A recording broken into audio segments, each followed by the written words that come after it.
Hi everyone, it's Tracey here from Art Fibre Stitch.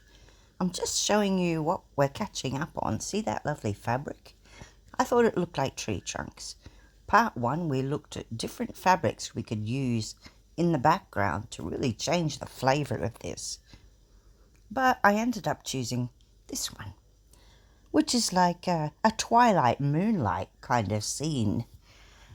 You can see here I've added in some interesting things. I've done some overlaying, I've done some cutting back, I've done some simple running stitch, and it's looking really good. But now we're up to the trees. And so that's what we're going to start in this episode. Part 3. Here we go. You can see here I want it to be that size, so I'm looking to see how much I can lose, and then I'll know how much I should be working on and not waste stitching out on the outside. Here's that fabric. Look at all of those slubs and different size threads through it. I love it. But it did look like maybe a birch tree or something, but something nice. And I thought, you know, a fabric will suggest something to you. It did suggest trees. So I'm just cutting some down because I'm thinking they're quite chunky. I had done some stripes already, but I'm going smaller. And I'll play with placement and sizes. Sometimes I'll turn the fabric over and use the back side of it, just for that variation. I've decided on this one, I'd quite like 5 trees. And I don't want them to all be in a line. I don't know. I've got to try and work that out. I've popped some pins in. I'm looking at different threads. I had this one. And I love looking at what they'll do, whether they'll fray or whether they'll do interesting things. Like this one here. Splays out. Here's some metallic thread. I might have a go at that. Just finding some different things that'll work for my trees.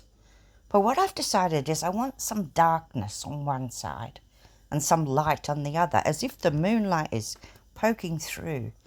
So I found some things that are a little bit darker, and this net, how about that? Sort of a web. But, you know, very subtle, but I think it'll be good. Here's some stranded cottons. And here's, you can get threads anywhere. This is frayed threads from a fabric. I could couch it on or stitch with it, depending how strong it is. I save all these bits and pieces. But I'm looking at this net. We did put some silvery net in the sky as silvery clouds. But now I'm wanting to use it as an overlay over these trees. Let's get rid of the frame for a moment. See that? Already looks darker. I could do 2 layers if I needed to, but it's just looking how something simple like that can really change it up. So I'm looking at maybe putting another little strip on the next one. Can you see how I'm doing the left side of the trees? The ones that would be more in shadow from that moon. These ones here I've just ripped, and I've ended up with a very interesting little piece. Can you see that tree there? I'm putting it on the right-hand side this time.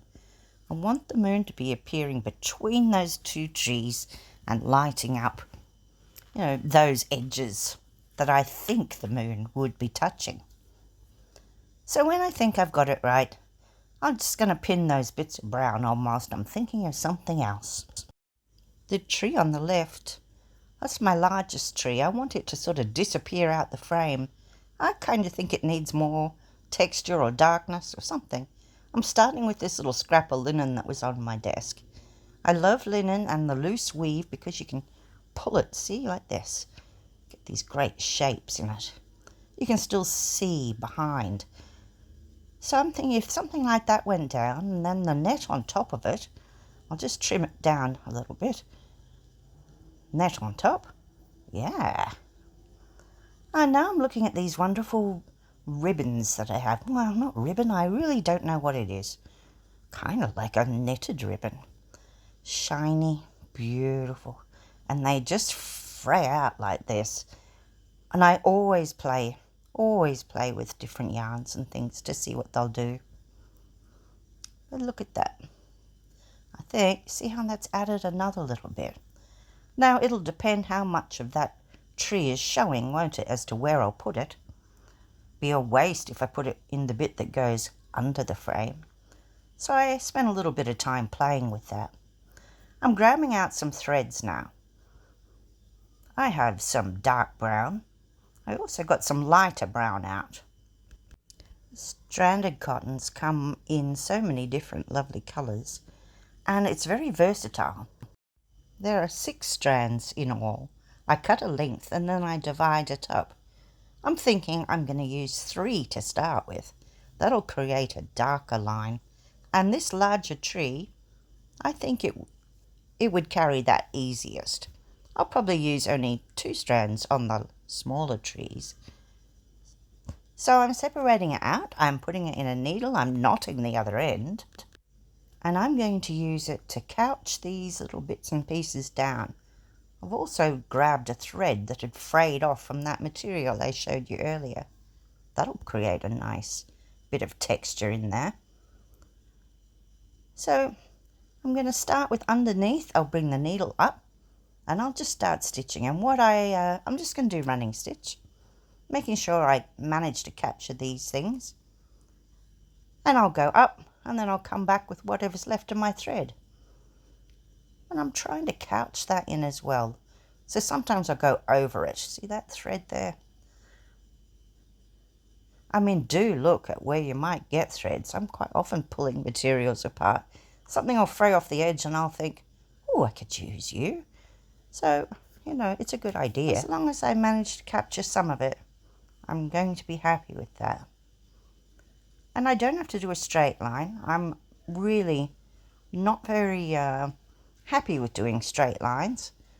And I don't think it's very natural looking either. So, see, just a running stitch like that. You can do a few stitches at once, in, out on your needle, and then pull the thread through. But this is looking quite good so far. I like it. And as I say, I'll get to the other end, and then I'll turn around and I'll come back. And that allows me to catch bits I might have missed. And I'm not just going to do straight, well, lines of stitches. You know, I can pull the needle up somewhere else and just do little random stitches. Maybe it'll look like shadows, you know, where some bark is peeling off, or marks in the tree.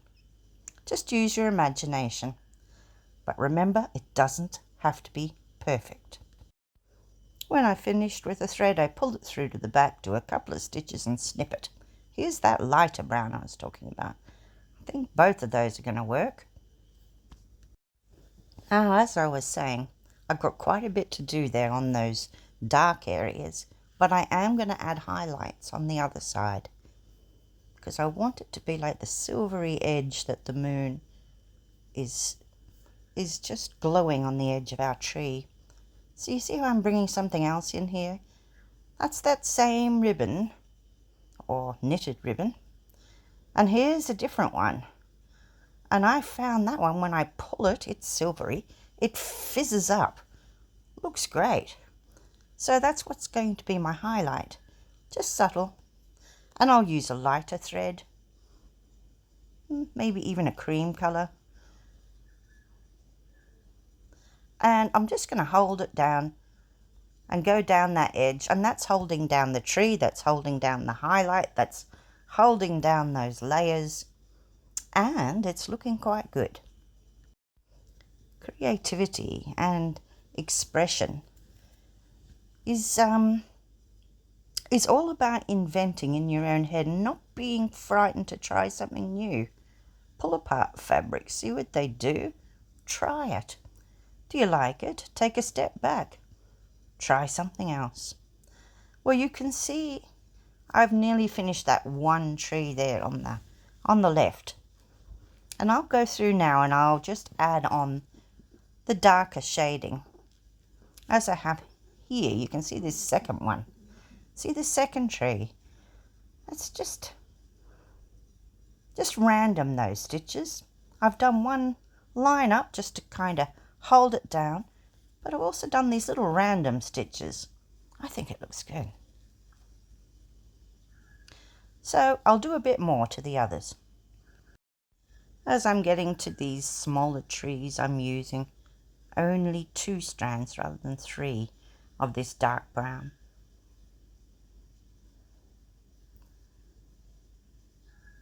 It's a really good start, but you know, the thing is, the more I do, the more things I find that I want to do. And I'm afraid this is now going to go to a part 4. Afraid so, because I've thought of lots of things I want to add. So I'll couch some of these on and maybe just do the dark bits. And we'll come back, we'll do the highlights, and then we'll go on and see what else we can make of this picture. So I hope you're enjoying this little project. We've covered a lot of different things, and there'll be more to come, part 4. And we'll finish there in part 4, I promise. But I'm sure we've got more we can do. See how I'm couching on 3 of these discarded threads. Just turning them, twisting them, and couching them on an edge. So let's have a closer look. You can see there, I'm giving you a bit of a sneak peek at some of the highlighting I've managed to do. And where we're ending up. What things we used. You know, have a look around you, see what you can use. I hope you're liking it. And if you do, don't forget to leave comments, like, subscribe if you haven't already. You can even leave a donation if you wish. And I really do thank you for watching along with me.